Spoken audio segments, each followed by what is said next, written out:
चलिए प्रश्नावली 1.1 का तीसरा क्वेश्चन करते हैं। तीसरे क्वेश्चन में दिया हुआ है, फर्स्ट पॉइंट दिया हुआ है ये जहां पर एक्स की वैल्यू ये है, और सेकंड पॉइंट दिया है जहां एक्स की वैल्यू ये है, के लिए सत्यापित कीजिए कि minus minus x is equal to x है। ये हमें सत्यापित करना है। तो चलिए एक एक करके दोनों करेंगे। पहले पहला उतार लेते हैं। पहला हमने उतार लिया, यहाँ लिखा हुआ है एक्स का मान 11/15, और हमें सत्यापित क्या करना है वो हम लिख लेते हैं, माइनस माइनस एक्स बराबर एक्स। ये हमें सत्यापित करना है, यानी ये वाली साइड इस साइड के बराबर करनी है, तो ये सत्यापित हो जाएगा। तो हमें करना क्या है, जो ये है वाली साइड इसको बोलते हैं LHS यानी लेफ्ट हैंड साइड, और इसको बराबर करना है RHS के। RHS मतलब राइट हैंड साइड। तो इन दोनों को अगर हम बराबर कर देंगे तो ये सत्यापित हो जाएगा। तो चलिए सत्यापित करते हैं। तो पहले हम ले लेते हैं LHS। LHS मतलब लेफ्ट हैंड साइड, और LHS क्या दी हुई है, माइनस माइनस एक्स। अब हम आगे चलते हैं और आगे यहाँ माइनस लिखते हैं और यहाँ माइनस लिखते हैं, लेकिन x नहीं लिखेंगे। x की जगह x का मान लिखेंगे जो कि दिया हुआ है, और दिया हुआ है हमें 11/15। तो हम लिख देते हैं यहाँ पर 11/15। ध्यान रखिए x नहीं लिखना, क्योंकि x की जगह x का मान लिखेंगे, तो x नहीं लिखेंगे, x का मान लिखेंगे। तो x का मान हम लिख चुके हैं माइनस में 11/15। अब हम आगे चलते हैं। ये माइनस और ये माइनस, माइनस माइनस हमें पता है प्लस हो जाता है, तो अब ये प्लस का बन जाएगा 11/15। तो ये 11/15 बन गया। अब हमें देखते हैं कि ये 11/15 है, हमें पता चल रहा है ये x के बराबर है। x मतलब जो राइट हैंड साइड था RHS उसके बराबर है। तो लेफ्ट हैंड साइड बराबर हो गया राइट हैंड साइड के, क्योंकि राइट हैंड साइड क्या है, 11/15। देखिए राइट हैंड साइड x है और x का मान क्या है, 11/15। तो इस प्रकार हम कह सकते हैं कि LHS बराबर है RHS के, और हमें यही करना था। तो हम यहाँ लिख देंगे सत्यापित, यानी सत्यापित हो चुका है। चलिए फर्स्ट पॉइंट की तरह ही सेकंड पॉइंट करेंगे। हम यहाँ लिख लेते हैं LHS यानी लेफ्ट हैंड साइड। LHS हमें दिया हुआ है माइनस और माइनस एक्स। अब आगे करते हैं अगला स्टेप। तो माइनस और उसके बाद माइनस रखना है, और उसके बाद x का मान, x नहीं लिखना, क्योंकि x की जगह x का मान जो कि माइनस में 13/17 है, तो हमने लिख लिया माइनस का 13/17। यहाँ पर बड़ा ब्रैकेट लगा देंगे और यहाँ पर छोटा ब्रैकेट लगा देंगे इस प्रकार से।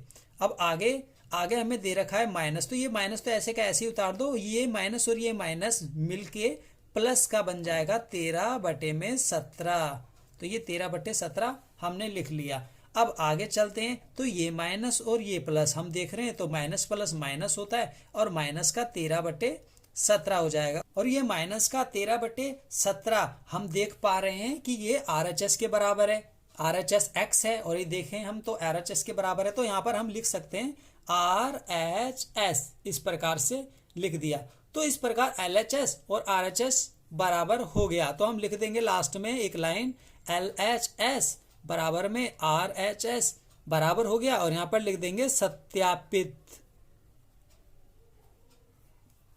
चलिए हम प्रश्नावली 1.1 का फोर्थ क्वेश्चन कर रहे हैं। लिखा हुआ है निम्नलिखित के गुणात्मक प्रतिलोम ज्ञात कीजिए। गुणात्मक प्रतिलोम निकालने हैं, तो सबसे पहले पता होना चाहिए कि गुणात्मक प्रतिलोम होता क्या है। तो चलिए समझ लेते हैं गुणात्मक प्रतिलोम होता क्या है। मान लेते हैं हम पहले एक संख्या a, मान लीजिए एक संख्या दी हुई है a, उसको ऐसी संख्या से हमें गुणा करना है ताकि जो आंसर में आए वो 1 आ जाए। तो ऐसी कौन सी संख्या हो सकती है कि a के साथ गुणा करने पर 1 आएगा। तो हम यहाँ पर देखते हैं। तो अगर इसी a को हम ऐसे बटे में लिख दें तो क्या 1 आएगा, बिल्कुल आएगा, क्योंकि इस a से ये a कट जाएगा और बचेगा 1। तो ये है जो है इसे बोला जाएगा, क्या बोला जाएगा, इसे बोला जाएगा गुणात्मक प्रतिलोम। इसे ही बोला जाता है गुणात्मक प्रतिलोम। इसी गुणात्मक प्रतिलोम को क्या बोला जाता है, दूसरे नाम से लिखा जाता है व्युत्क्रम। इसे व्युत्क्रम भी बोला जाता है। अगर गुणात्मक प्रतिलोम आता है एग्जाम में तो भी एक ही मतलब है, और व्युत्क्रम आता है तो भी एक ही मतलब है। तो यहाँ पर a का गुणात्मक प्रतिलोम 1/a है। तो किसी भी संख्या का गुणात्मक प्रतिलोम अगर निकालना है तो उसे बटे में रख देंगे। जैसे कि सिंपली हम एग्जाम्पल लेते हैं समझने के लिए। जैसे मैं बोलूं 7 का व्युत्क्रम निकालो या गुणात्मक प्रतिलोम निकालो, तो 7 का गुणात्मक प्रतिलोम होगा, बट्टे में रख दो 1/7, ऊपर 1 रख दो नीचे 7 रख दो, 1/7 हो गया। तो ये गुणात्मक प्रतिलोम है। क्यों? क्योंकि 7 और 1/7 को अगर आपस में ऐसे गुणा किया जाए तो 7 से 7 कट जाएगा और आंसर 1 आ जाएगा। और हमने यही कहा था कि आंसर 1 आना चाहिए, तो 7 के साथ हमने 1/7 को गुणा करने पर 1 आ रहा है, तो यह कहलाएगा गुणात्मक प्रतिलोम, 7 का गुणात्मक प्रतिलोम या 7 का व्युत्क्रम। अब आगे कुछ और एग्जाम्पल देखते हैं। जैसे कि लिखा हुआ है 6, तो 6 का गुणात्मक प्रतिलोम अगर निकालना है तो 1/6। अब हम बटे वाली संख्या लेते हैं। जैसे कि बटे वाली संख्या अगर लिखा हुआ है 1/2, तो ऐसी कौन सी संख्या है, तो इसको गुणा करेंगे 1 आ जाएगा। तो 1/2 का गुणात्मक प्रतिलोम होगा, उल्टा कर दो 2/1, क्योंकि 2 से 2 कट जाएगा और आंसर में 1 आएगा। तो इस प्रकार 1/2 का गुणात्मक प्रतिलोम 2/1 होगा। ठीक है, इसी प्रकार ये सारे हम एग्जाम्पल समझ चुके हैं। अब आगे समझते हैं। आगे क्या, जैसे कि मैं लिखता हूं माइनस का 3/4, इसका अगर बोला जाए व्युत्क्रम निकालो या गुणात्मक प्रतिलोम निकालो तो कैसे निकालेंगे? -3/4 को उल्टा कर दो, यानी 4 ऊपर कर दो और 3 नीचे कर दो और माइनस माइनस ही रहने दो, इससे हमें कुछ नहीं लेना। तो -3/4 का व्युत्क्रम यानी गुणात्मक प्रतिलोम -4/3 होगा। तो इस प्रकार हम व्युत्क्रम समझ चुके हैं। अब जैसे पूछा गया है फर्स्ट पॉइंट में -13 का गुणात्मक प्रतिलोम क्या होगा, तो -13 का गुणात्मक प्रतिलोम होगा -1/13।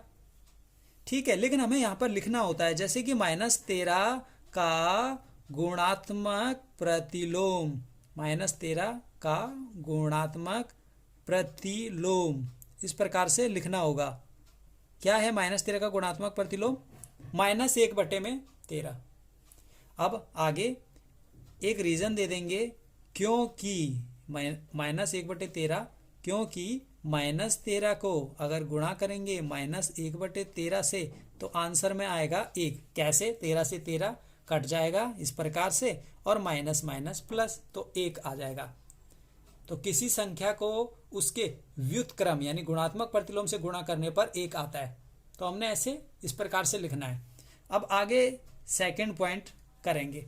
लिखा हुआ है दूसरे पॉइंट में -13/19 का व्युत्क्रम यानी गुणात्मक प्रतिलोम निकालिए। तो हमें सिंपली लिखना है -13/19 का गुणात्मक प्रतिलोम, -13/19 का गुणात्मक प्रतिलोम हम क्या करेंगे, जो नीचे दिया हुआ है उसको ऊपर लिख देंगे और जो ऊपर दिया उसको नीचे लिख देंगे और चिन्ह ऐसे का ऐसे ही लगा देंगे, यानी 19/13 और यहाँ लगा देंगे माइनस।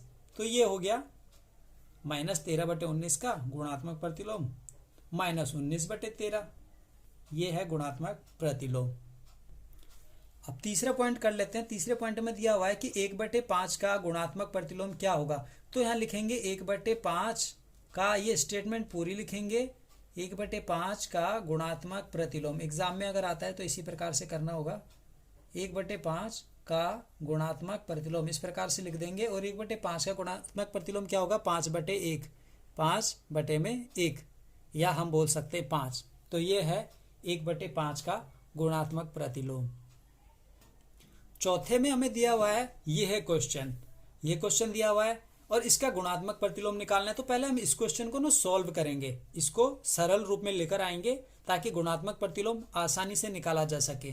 तो इसको कैसे करेंगे हम सॉल्व, बीच में गुणा का निशान लगाए, तो जब भी बीच में गुणा का निशान लगा होता है तो ऊपर वाले को ऊपर वाले से गुणा करेंगे और नीचे वाले को नीचे वाले से। तो चलिए गुणा करते हैं। 5 को 3 से गुणा करेंगे तो आएगा 15, तो हमने लिख दिया 15। और 8 को 7 से गुणा करेंगे तो आएगा 56, तो हमने लिख दिया 56। अब निशान देख लेते हैं, यहाँ माइनस का, यहाँ भी माइनस का, माइनस और माइनस अगर गुणा होता है तो प्लस बन जाता है, तो यहाँ पर ये प्लस ही रहेगा। अब इसका हमें निकालना है गुणात्मक प्रतिलोम। तो 15/56 का गुणात्मक प्रतिलोम लिख देंगे यहाँ, 15/56 का गुणात्मक प्रतिलोम, 15/56 का गुणात्मक प्रतिलोम, इस प्रकार से ये लाइन लिखेंगे।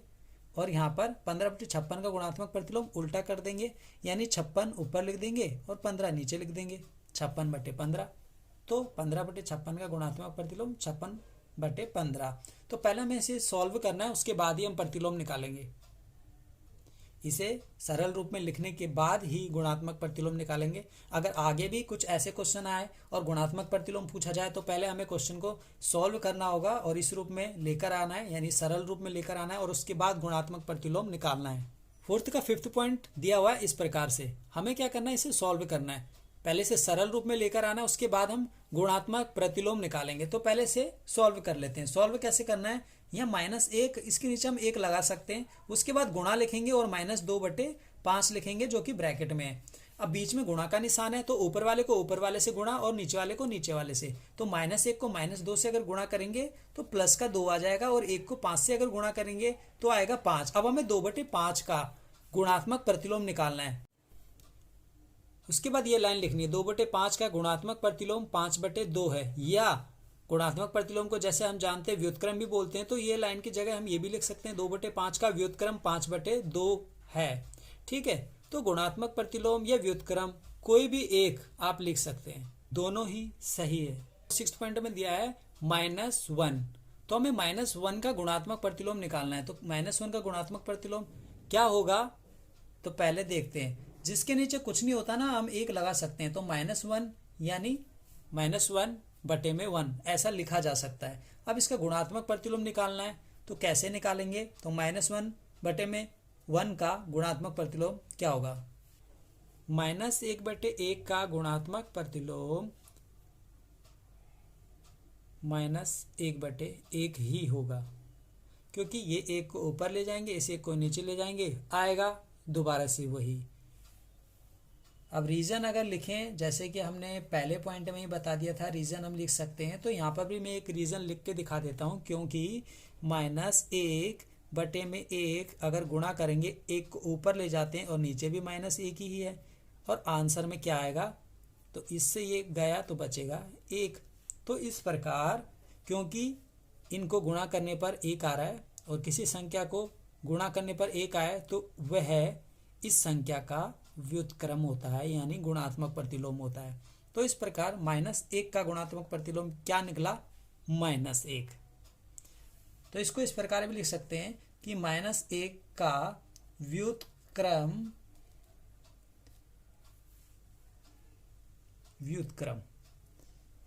-1 है।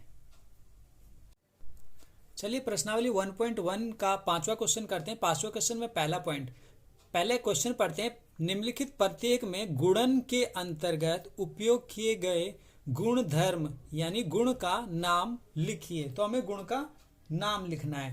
पहला पॉइंट दिया हुआ है, हमें क्या करना है, ये गुणा पहले से ही किया हुआ है, हमें बस देखकर बताना है कि इसमें कौन सा गुण धर्म या गुण अपनाया गया है, लिया गया है। ठीक है, तो वो हमें बताना है, उसका नाम बताना है।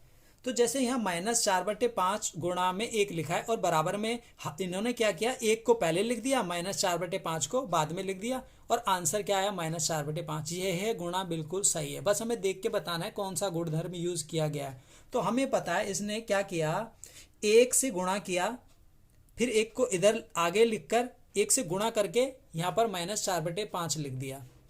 ठीक है, तो यहाँ पर जो 1 से इन्होंने गुणा किया है, इसे बोला जाता है, यानी इस 1 को क्या बोला जाता है, गुणात्मक तत्समक। गुणात्मक तत्समक मैं लिखकर बता देता हूं। तो यहाँ पर हम बोलेंगे कि यहाँ पर गुणात्मक तत्समक उपस्थित है या गुणात्मक तत्समक अपनाया गया है या लिखा गया है। तो यहाँ पर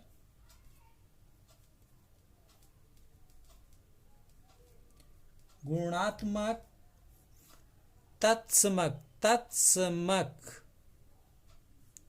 उपस्थित है, इस प्रकार से लिख देंगे। अब गुणात्मक तत्समक होता क्या है, 1।